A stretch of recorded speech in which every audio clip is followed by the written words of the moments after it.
Corona का खतरा लगभग पूरी तरह से खत्म हो चुका है, लेकिन हमारे आसपास अभी खतरा पूरी तरह से नहीं गया है।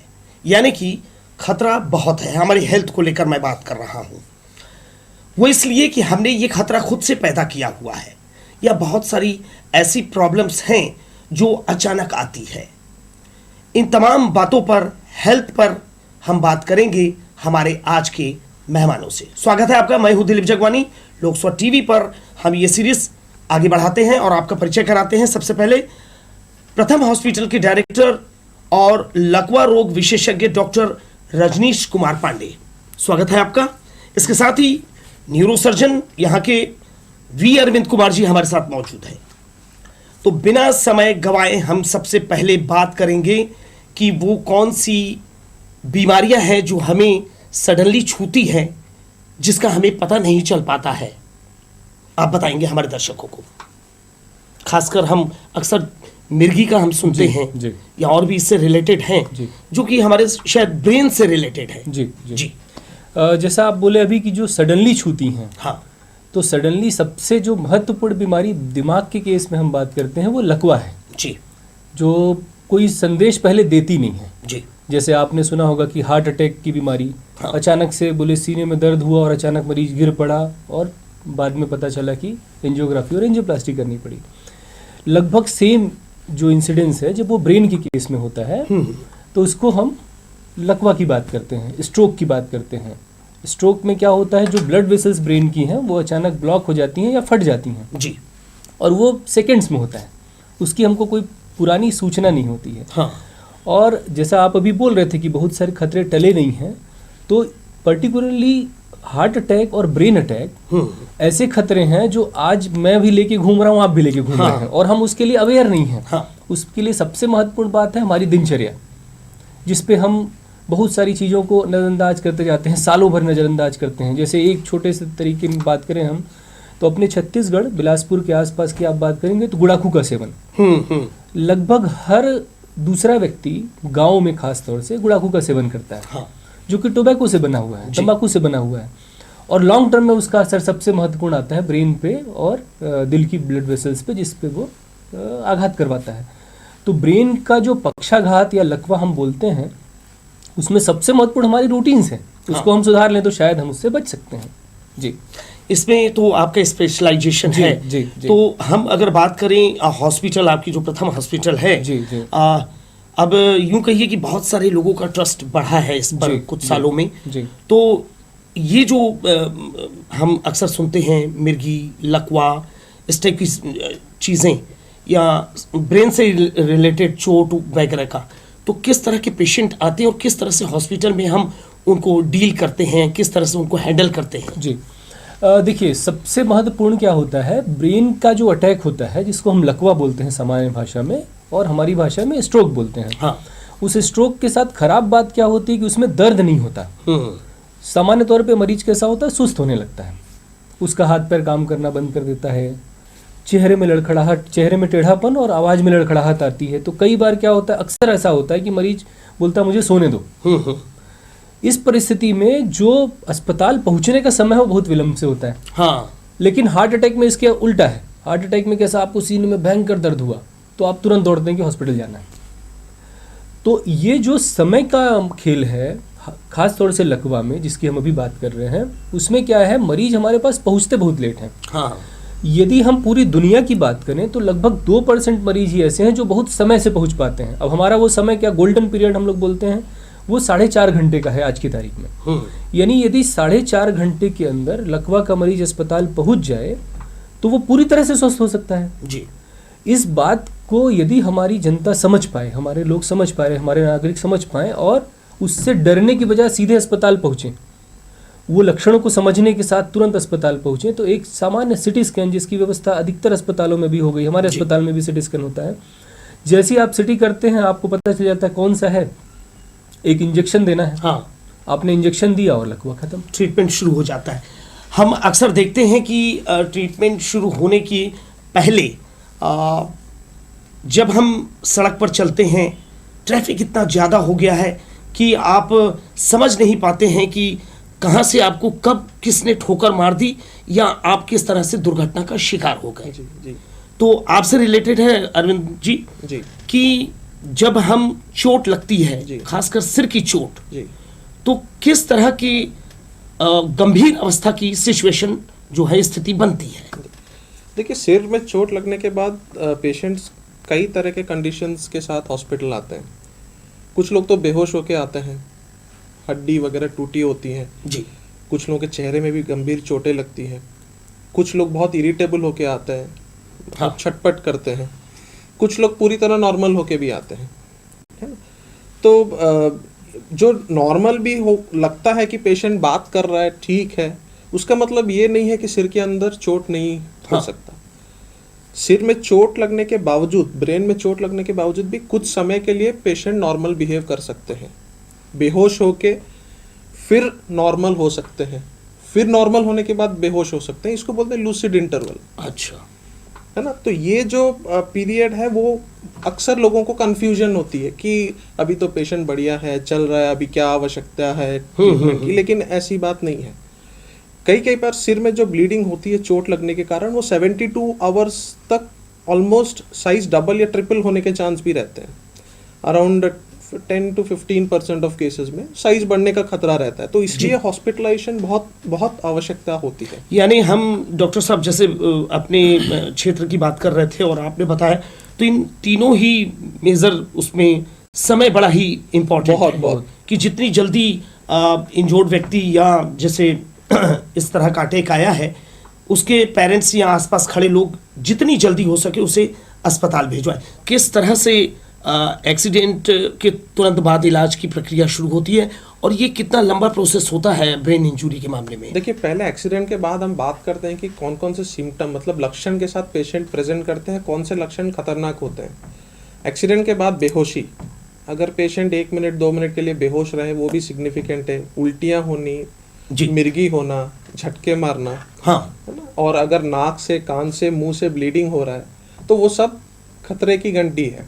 तो वो तुरंत उन पेशेंट्स को हॉस्पिटल में एडमिशन की ज़रूरत है। पहले तो हम सीटी स्कैन करते हैं देखने के लिए कि क्या अंदर चोट लगी है। हाँ।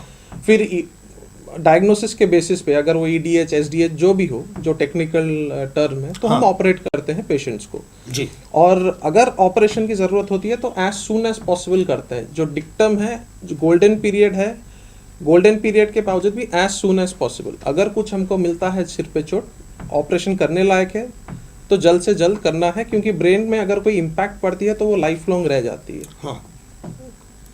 तो ये ऑपरेशन के बाद भी रिकवर होने में लगभग कितना समय लगता है और किस तरह की वो सुविधाएं आप मरीज को दे पाते हैं प्रथम हॉस्पिटल जो आप लोगों का है? देखिए, ऑपरेशन के बाद रिकवरी बहुत सारे फैक्टर्स पे डिपेंड करते हैं।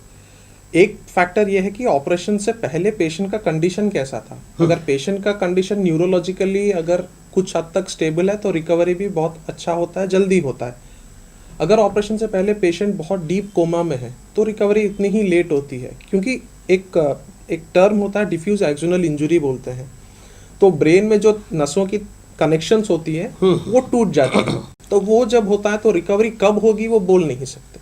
लेकिन इन जनरल, मतलब अगर ईडीएच, एसडीएच, ब्रेन में ब्लीडिंग हुआ, आईसीएच हुआ ट्रॉमा के वजह से, जी। तो फिर लगभग 15-20 दिन में सब कोई ऑलमोस्ट ठीक होते हैं। जी। लेकिन उससे भी अगर बहुत ज़्यादा सीवियर इंजरी हुआ, डिफ्यूज एक्सोनल इंजरी हुआ, तो 2 से 3 महीने कम से कम लगते ही हैं। जी। आपसे सर हम बात कर रहे थे मिर्गी पर। जी। तो इसके बारे में भी हम कुछ और जानना चाहेंगे। जी। कई बार ऐसा होता है कि एक्सीडेंटल मरीज को भी ये मिर्गी के लक्षण, उसके झटके दिखाई देते हैं। जी। इसको थोड़ा सा हम दर्शकों के लिए आपसे जानना चाहेंगे। इसमें मैं आपको ये बताना चाहूँगा दर्शकों को कि जैसे मिर्गी की हम बात करते हैं ना, तो एक्सीडेंट के चलते मिर्गी होती है, जिसके ऊपर अभी सर मेरे बात जरूर बोलेंगे। हाँ। लेकिन मिर्गी बिना एक्सीडेंट के भी होती है। अच्छा। हम 3 लोग बैठे हुए हैं, जैसे हम में किसी को भी मिर्गी आ सकती है। तो हाँ। पहली बात, हमारे यहाँ की जो धारणा बनी हुई है कि मिर्गी की बीमारी अनुवांशिक होती है, बोले माता से बच्चों में, पिता से बच्चों में, ये धारणा हमको हटानी चाहिए। कुछ लोगों के विचार में ये भी होता है कि ये किसी ने झाड़ फूक वाला काम कर दिया है इसलिए मिर्गी हो रही है। तो बेसिकली मिर्गी जो है वो एक सामान्य बीमारी है, जैसे दूसरी बीमारियां हैं, और वो दिमाग में करंट के चलते होता है, दिमाग के करंट एबनॉर्मल होने के चलते होता है। तो जब आप दिमाग के करंट एबनॉर्मल होने की बात करें तो कारण उसके बहुत सारे हैं। दिमाग का बुखार हो सकता है, जिसको एनकेफेलाइटिस हम लोग बोलते हैं, मस्तिष्क ज्वर एग्जैक्टली। लेकिन इन सब के बावजूद कई बार ऐसा होता है जिसमें हमको कोई कारण नहीं मिलते, उसमें भी हमको मिर्गी हो सकती है। मूल रूप से मिर्गी के इलाज की हम बात करें, जो हमारा मुख्य विषय बनता है, डॉक्टर के लिए मुख्य विषय बनता है कि इलाज कैसे होगा। तो हमारी तरफ से, मेरी तरफ से मैं हमेशा अपने पेशेंट्स को बोलता हूँ कि मिर्गी की बीमारी जैसे शुगर की बीमारी है, उस तरह की बीमारी, कोई बड़ी बीमारी नहीं है वो। इसलिए बड़ी बीमारी नहीं है कि जैसे आप शुगर के लिए एक दवाई खाते हैं और डाइट में कंट्रोल करते हैं और आप जीवन बिता लेते हैं, लगभग वैसे ही आपको दवाइयाँ खानी हैं, कुछ प्रिकॉशंस लेने हैं और आपका जीवन सामान्य रहेगा। शुगर में तो आपको जीवन भर दवाई खानी है, मिर्गी में 2-3 साल की दवाई के बाद दवाइयाँ बंद भी हो जाती हैं जी। खास तौर से महिलाओं के लिए बड़े हमारे लोगों में शंका रहती है कि क्या इनके बच्चे हो पाएंगे, क्या वो बच्चे नॉर्मल होंगे क्या। तो मैं अपने आपके दर्शकों को बताना चाहूँगा कि मिर्गी के मरीज, खास तौर से यंग लड़कियाँ जो कंसीव की हैं, नॉर्मल कंसीव की हैं, नॉर्मल डिलीवरी, कम से कम मैंने अपने जीवन में 100 महिलाओं के इलाज किए हैं, 100 बच्चों के इलाज किए हैं जो बाद में विवाह हुआ और उनके बच्चे भी ठीक हैं जी। तो बेसिकली जो एक भय का वातावरण है मिर्गी के प्रति, वो निकलना चाहिए। अच्छा। जितना जल्दी आप डॉक्टर को मिले और सही से उसमें ट्रीटमेंट आगे बढ़े, उतना अच्छा काम हो पाएगा। अब जो बात दूसरी आप बोल रहे हैं, चोट लगने वाली बात मिर्गी, उसके ऊपर सर आपको बताएंगे कि उसमें किस तरह से आगे हम लोग बढ़ते हैं। एक्सीडेंट के बाद ऐसा है कि मैं एक उदाहरण दे के बताता हूँ। अगर स्किन पे ऐसे नॉर्मल चोट लगती है तो हीलिंग होती है, खरोच आती है ना, वो खरोच कई बार वो निशान हमेशा ज़िंदगी भर रह जाता है। तो वैसे ही ब्रेन में जब बहुत सीवियर चोट लगती है तो वैसे ही ब्रेन में निशान हमेशा के लिए रह जाता है। तो उसको बोलते हैं ग्लायोसिस। मतलब जैसे एक ब्रेन में कुछ डैमेज होती है और ब्रेन जैसे अपने आप रिकवर करता है तो उधर वो एरिया डैमेज होता है, तो उसको ग्लायोसिस बोलते हैं। और उस फोकस के वजह से पेशेंट को मिर्गी आने का खतरा बना रहता है। तो इसलिए सिर में चोट लगने के बाद हम मिर्गी की गोलियां भी पेशेंट को प्रोवाइड करते हैं, है ना। जनरली ऐसे मरीजों को सिर में चोट लगने के बाद 1 महीने तक उनका रिस्क थोड़ा रहता है, लेकिन कई लोगों को, ऐसे 10-15% लोगों को 1 महीने बाद भी झटके आते रहते हैं। तो उसके लिए हम मिर्गी की दवाइयाँ उनको साल भर के लिए एटलीस्ट देते हैं। कोई प्रिकॉशन अगर खास तौर पर रखने के लिए आप अगर बोले ऐसे मरीज को कि किस तरह का वो अपनी सेहत का ख्याल रखें? देखिए, मेन होता है रिहैबिलिटेशन। अगर कोई ट्रॉमा का पेशेंट है, सिर में चोट लगने की वजह से जनरली पेशेंट जो हैं बहुत बड़े सर्जरी से गुजरते हैं, उनका हाथ पैर में कुछ ना कुछ कमजोरी रहता है, ऐसे कुछ प्रॉब्लम्स रहते हैं। तो मेन चीज़ है रिहैबिलिटेशन, मतलब ऑपरेशन के बाद भी फिजियोथेरेपी करना, उनको बाहर घुमाना, अच्छा से खाना पीना देना, और जो मिर्गी की गोलियां वगैरह हम देते हैं वो ठीक टाइम पे खाना, वो डोज मिस नहीं होना चाहिए विदाउट मेडिकल सुपरविजन जी। जब पेशेंट को मिर्गी 1 साल तक हम ऑब्जर्व करते हैं ऑपरेशन के बाद, अगर मिर्गी नहीं आती है तो डॉक्टर्स हम खुद धीरे धीरे डोज कम करके बंद कर देते हैं जब हमको लगती है कि पेशेंट को और आवश्यकता नहीं है। लेकिन खुद से कभी भी मिर्गी की गोली बंद नहीं करनी चाहिए क्योंकि वो जानलेवा होता है।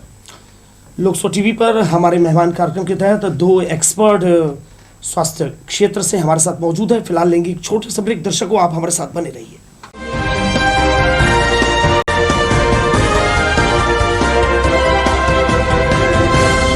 प्रथम हॉस्पिटल, बेहतर चिकित्सा ही हमारा प्रथम कर्तव्य है। NISO 9001/2015 certified multi speciality hospital, general surgery एवं कैंसर रोग विभाग, अस्थि रोग, प्रसूति एवं स्त्री रोग संबंधित उपचार, साथ ही physiotherapy, CT scan, sonography, ECG इत्यादि की सुविधा उपलब्ध है। हृदय रोग संबंधित समस्याओं का निदान, नेत्र रोग, किडनी रोग एवं डायलिसिस की सुविधा, 24 घंटे 7 दिन भर्ती, मेडिकल, पैथोलॉजी एवं एम्बुलेंस की सुविधा। हमारे यहाँ सभी विभागों में दक्ष एवं कुशल डॉक्टरों की टीम उपलब्ध है। हमारा पता प्रथम हॉस्पिटल, सरकंडा पुलिस थाना के पास, बेहतराई रोड, बिलासपुर, छत्तीसगढ़।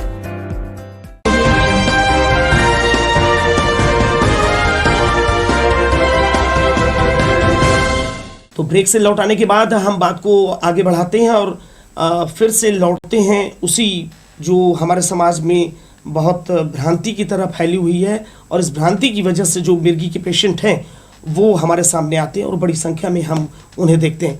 समाज कितना उत्तरदायी होता है आज भी इस मिर्गी की बीमारी को लेकर किस तरह की बहुत सारे लोगों में भ्रांतियां फैली हुई हैं, जी। इस पर थोड़ा सा आप हमें डिटेल बताएं। मैं अपने अनुभव इसमें आपको शेयर करूंगा। खास तौर से हमारा आदिवासी अंचल है, हाँ। जिस एरिया में हम रह रहे हैं, इस एरिया में मैं सामान्य तौर पे देखता हूं कि कम से कम अस्पताल आने वाले पेशेंट्स 2-4 साल पहले से मिर्गी आती रहती तब पहुंचते हैं। अच्छा। मतलब आप ऐसा समझ लीजिए, यदि 100 मरीजों का हम इलाज कर रहे हैं, उसमें 70 मरीज ऐसे होते हैं जिनको पहले से मिर्गी आ रही है और वो छुपा के बैठे हुए हैं। कोई झाड़ फूक करवा रहा है, कोई आयुर्वेदिक लोक इलाज भी होता है। एग्जैक्टली जी। इस पर्टिकुलर चीज के पीछे की हमारी जो समस्या है वो सामाजिक एक बुराई है, क्योंकि हम उनको एक बड़ी ही अजीब दृष्टि से देखते हैं कि वो सामान्य है ही नहीं। लेकिन मेरा ऐसा मानना है कि ऐसे मरीज समाज में भरे पड़े हैं। मैं आपको एक छोटा सा एग्जांपल देता हूँ। अमरकंटक क्षेत्र आप ले लीजिए। हाँ। उस क्षेत्र में वनवासी अंचल में हम लोग पिछले 5-7 साल से कुछ काम कर रहे हैं, मिर्गी के ऊपर कर रहे हैं। ऑन पेपर रजिस्टर्ड जो हमारे पास पेशेंट्स हैं वहां पे 400 के आसपास है। ओहो। एक वनवासी क्षेत्र में जहाँ पर सब कुछ नेचुरल है। जहाँ पे सब कुछ नेचुरल है। इसका क्या मतलब हुआ? इसका ये मतलब हुआ कि किसी को भी ये हो सकता है। भाई यहाँ पे हम अगर बात करें बिलासपुर शहर की, तो ठीक है, धुआं है, धूल है, हाँ। ऐसा है, वैसा है, लाइफ हमारी सही नहीं है, पर वहाँ पे सब कुछ है, पर फिर भी मिर्गी है। तो इस बात को हमको समझना पड़ेगा। हमारे समाज में इस बात की धारणा को बदलना होगा कि मिर्गी की बीमारी कोई बड़ी गंभीर बीमारी, एकदम गंभीर बीमारी नहीं, एकदम छोटी बीमारी है। हाँ, देखते समय जब आप देखते हैं कि किसी व्यक्ति को झटका रहा है तो आपके हाथ पैर फूलने लगते हैं, आपको समझ में नहीं आता क्या करें। हाँ। सामान्य तौर पे हमारे यहाँ पे क्या किया जाता है, जूता सुंघा रहे हैं, हाँ। फिर बोले कि गोबर कोई लेके आए हैं वो मुंह में डाल रहे हैं। अभी रिसेंट की एक घटना है, डॉक्टर साहब अच्छे से उस पेशेंट को जान रहे हैं। हमारे बिलासपुर शहर का एक पेशेंट जिसको मिर्गी आई, पहले भी मिर्गी आती थी और दोबारा जब मिर्गी आई तो उसके परिवार में किसी सदस्य ने अचानक से मिट्टी तेल उसके मुंह में डाल दिया। वो थोड़ा डाल रहा होगा पर वो पलट गया। हाँ हाँ हाँ। तो उस दुर्भाग्य से उस मरीज की मृत्यु हुई, पर वो मृत्यु मिर्गी के कारण नहीं हुई। वो मृत्यु जो हुई वो मिट्टी तेल फेफड़े के अंदर चले जाने के कारण हुई। जी। तो जो मैं आपको बता रहा हूं कि जो मिट्टी तेल जो डाला गया उसके चलते उस मरीज की मृत्यु हो गई। अब परेशानी क्या है कि जिस व्यक्ति ने डाला निश्चित रूप से उसका क्लोज नियर डियर था, उसने अपनी तरफ से बहुत अच्छा काम किया। तो हमारे समाज में इस बात की जागरूकता ही नहीं है कि करना क्या है। तो सबसे महत्वपूर्ण जो आपका ये टॉक शो आप रखे हुए, मैं इस बात को समझता हूँ कि इस तरह की चीज़ें होनी चाहिए जिससे मैसेज जाए कि वास्तव में करना क्या है। तो हमारी तरफ से क्या करना, यदि किसी मरीज को मिर्गी आए तो सबसे पहले आप अपने आसपास देखें कि मरीज के आसपास कोई ऐसी ठोस या नुकीली चीज़ तो नहीं है जिससे इसको चोट लग सकती है। हाँ। क्योंकि क्या होता है, मान लीजिए कि सपोज मरीज बिस्तर पे है या किसी ऊंचाई पे है और उसको झटका आने लगा और वो वहाँ से गिरा, तो तुरंत उसके सर में बड़ी चोट लग सकती है, उसके पेट में चोट लग सकती है और चीज़ें खराब हो सकती हैं। सेकेंड, आप देखिए कि उसके आसपास में जो ये चीज़ों को आपने हटाया, साथ में हवा का वेंटिलेशन प्रॉपर हो, क्योंकि उस समय मरीज का शरीर इतना तेजी से अकड़ता है कि उसको ऑक्सीजन की डिमांड बढ़ जाती है। तो मरीज को, और हमारे यहाँ उल्टा होता है, लोग घेर के खड़े हो जाएंगे। तो इन चीज़ों से बचना है। थर्ड, मरीज के मुंह में कोई भी चीज़ नहीं डालनी है, मरीज के नाक के आसपास कोई चीज़ नहीं ले जानी है। और सामान्य तौर पे हम क्या करते हैं, कुछ सुंघाने ले आते हैं या कुछ चीज़ डाल देते हैं, पानी कोई डालने लगते हैं। मैंने तो यहाँ तक देखी है, पढ़े लिखे लोग हमारे समाज में पिंचिस और चाकू लेके और चम्मच लेके दांत खोलने लगते हैं कि दांत अकड़ रहा है तो दांत खोल रहे हैं। क्यों भैया, दांत खोल के क्या कर लोगे? अच्छा सर, यहाँ पर मैं एक रोकता हूँ और ये आता है कि लोगों को लगता है कि उसने पेंचिस से उसका मुंह खोल दिया, जूता सुंघा दिया, तो वो थोड़ा सा सामान्य हो गया। तो क्या ये मिर्गी में भी दौरे के बाद सामान्य होने का स्वतः ही प्रोसेस होता है? मैं बताता हूँ। यदि आप बात करें मिर्गी की, तो मिर्गी कैसा इलेक्ट्रिकल एक्टिविटी की बात है। मैं अभी सामान्य हूँ, मुझे मिर्गी आ सकती है, तो पर वो कितने कुछ समय के लिए आएगी। सामान्य तौर पे ये समय 10 मिनट से कम होता है, 90% टाइम। अच्छा, यानी अगर आप कुछ नहीं भी करेंगे तो 10 मिनट में अपने आप सामान्य हो जाएगा। लेकिन 10% केस ऐसे हो सकते हैं जिसमें वो ड्यूरेशन ज़्यादा हो। तो यदि आप धैर्य रखें और उस 10 मिनट का यूटिलाइजेशन करें कि आप उस जो भी मैंने आपको बातें बताई कि आसपास से चीज़ों को हटाए, आपने एम्बुलेंस को कॉल किया, 10 मिनट में एम्बुलेंस भी आ जाएगी और आप पेशेंट को शिफ्ट कर सकते हैं। यहाँ पर हम बातचीत कर रहे हैं तो एक महत्वपूर्ण सवाल आता है स्पाइन का। ये हमारे अभी दिनचर्या में या हमारे जो खान पान जो हम देखते हैं उसमें रीढ़ की हड्डी, गले की, है ना, गर्दन की, ये हम इसके प्रॉब्लम्स देख रहे हैं। इसे किस तरह से हम पाते हैं मरीजों में? देखिए, बैक की प्रॉब्लम्स तो बहुत ही कॉमन है। एक अभी कुछ रिसर्च आया है कि almost 70% of the global population कभी ना कभी एक डॉक्टर के पास विजिट किए हैं due to some back related problem. मतलब कुछ रीढ़ की हड्डी की समस्या की वजह से कभी ना कभी डॉक्टर के पास गए हैं। तो गर्दन की रीढ़ की हड्डी की वजह से हो सकती है, कमर की रीढ़ की हड्डी की वजह से हो सकती है, कुछ भी हो सकती है। अब हमारा बॉडी भी एक मशीन है, हाँ। है ना? जब बचपन से पैदा होता है तब से मशीन चालू है। तो जब एज बढ़ती जाती है, उम्र होती जाती है, 40, 50, 60 होने लगती है, तब नेचुरली वो मशीन में कुछ ना कुछ खराबी आती रहती है। और हमारा जो स्पाइन का मैकेनिक्स है, तो बॉडी का पूरा शरीर स्पाइन पे गिरता है। जो शरीर का वेट जो है स्पाइन पे गिरता है। तो उसके वजह से क्या होता है कि रीढ़ की हड्डियों में कुछ बहुत बदलाव आते हैं उम्र के साथ और कमज़ोर होने लगती हैं रीढ़ की हड्डियाँ।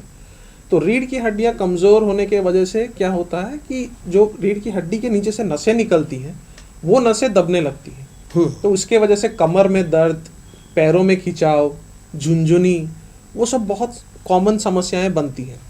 तो इसको भी फिर ट्रीटमेंट होता है। कई कुछ चीज़ों में विदाउट सर्जरी ट्रीटमेंट हो जाती है। लेकिन कभी मान लीजिए एक बड़ा सा डिस्क बल्ज बोलते हैं, हाँ। जो दो रीढ़ की हड्डियों के बीच में सीमेंट जैसा एक मटेरियल रहता है जो रीढ़ की हड्डी को जोड़ के रखती है। तो उम्र के कारण वो कभी कभार बाहर निकल जाती है और वो नस को दबाती हैं।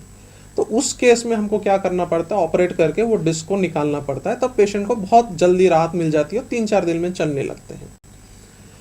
रीढ़ की हड्डियों में फ्रैक्चर्स हो सकते हैं, खासकर महिलाओं में अराउंड 50-60 के उम्र में उनकी हड्डियां बहुत कमज़ोर होने लगती है हार्मोनल चेंजेस की वजह से। तो जब फ्रैक्चर होते हैं तो उसके लिए हमको ऑपरेशन करना पड़ता है। उसमें हमको स्क्रूज के साथ जो हड्डी टूटी है फिक्स करना पड़ता है और फिर धीरे धीरे मरीज चलने लगते हैं। फिर आता है ट्रॉमा, मतलब जैसे आपका एक्सीडेंट हुआ, जैसे हाँ। सिर में चोट लगती है, तो एक्सीडेंट की वजह से आपको रीढ़ की हड्डियों में फ्रैक्चर्स भी हो सकती हैं, जिसके वजह से नस भी खराब होते हैं। इतने खराब होते हैं कि स्पाइनल इंजरी की पेशेंट जिंदगी भर के लिए पैराप्लेजिक हो जाता है। पैराप्लेजिक मतलब पैर हाथ काम करना बंद हो जाते हैं। तो ऐसे बहुत सारे समस्याएं आती हैं रीढ़ की हड्डियों में और उसका सर्जिकल इलाज भी है। खासकर हमने अपने सेंटर में बात करूंगा कि हमने ऐसे सर्वाइकल स्पाइन बोलते हैं, जो गर्दन की रीढ़ की हड्डी की चोट के वजह से लोग पैरालाइज्ड हो गए थे। हाँ। ऐसे 3 मरीजों को हमने ऑपरेट किया और तीनों आज चल के आ रहे हैं। तो वो बहुत बड़ी बात होती है। जो पेशेंट मतलब पैरालाइज्ड हो गए थे, वो अपना रोजाना जिंदगी अभी गुजारने लगे हैं ना। लेकिन मेरा बोलने का उद्देश्य यह है कि सही इलाज सही समय पे होना चाहिए। न्यूरो का समय बहुत इम्पोर्टेंट है। अगर नस डैमेज होके बहुत दिन तक रह गया तो आप ऑपरेशन भी कर लीजिए, कुछ भी नहीं होने वाला है। कमर में चोट नहीं, कमर में दर्द के वजह से कई बार क्या होता है, लेट्रिन और यूरिन बंद हो जाता है। हाँ। सुनपना, लेट्रिन एरिया में सुनपना हो जाती है। पैरों में कमजोरी, मतलब जो चप्पल पहनने में भी मुश्किल होती है, वो सब रेड फ्लैग साइंस बोलता है। मतलब बहुत ही गंभीर समस्या है। आपको वो इमरजेंसी सर्जरी तब होनी चाहिए। या हमने पाया है बहुत सारे लोगों में कि यूरिन हो गया और उसे पता नहीं चला। जी बिल्कुल, ये भी एक लक्षण है कि नस में कहीं ना कहीं कमजोरी है। ब्रेन से रिलेटेड और हमारे दिनचर्या जो हमने गड़बड़ कर रखी है और इससे हमें किस तरह की बीमारियों से घिरना पड़ रहा है, और कम उम्र हो बड़ी उम्र हो, इसका कोई मायने नहीं रखता कि आपको कब कौन सा अटैक आ जाए और आप किस बीमारी की चपेट में आ जाए। फिलहाल हम ब्रेन पर बात कर रहे थे और ख़ासकर इससे रिलेटेड लकवा, मिर्गी, ये सारी बातें हमने बात की। डॉक्टर रजनीश कुमार पांडे, ये लकवा रोग विशेषज्ञ हैं, प्रथम हॉस्पिटल के डायरेक्टर। साथ ही वी अरविंद कुमार जी वहाँ न्यूरो सर्जन हैं। तो ये महत्वपूर्ण जानकारी आपके लिए थी, डॉक्टर साहब ने साझा की। आपको कभी कुछ जानना हो तो आप ज़रूर हमसे संपर्क कर सकते हैं लोक 100 टीवी से, और हम आपकी बात वहाँ तक पहुँचाएंगे। सॉल्यूशन जो भी होगा आपको हमारे समाचार के जरिए पता चल जाएगा। तो सर, आपने बहुत कीमती समय हमें दिया, क्योंकि डॉक्टर का समय जो है वो बहुत ही महत्वपूर्ण होता है। पूरी तरीके से वो मरीज के लिए होता है, उसके बाद ही वो अपने परिवार के बारे में सोचते हैं। तो आप आए सर, आपका बहुत बहुत धन्यवाद। हमारे मेहमान कार्यक्रम में आज इतना ही। अगले एपिसोड में फिर से आपसे मुलाकात होगी। तब तक के लिए मुझे दिलीप जेगवानी को दीजिए विदा। नमस्कार।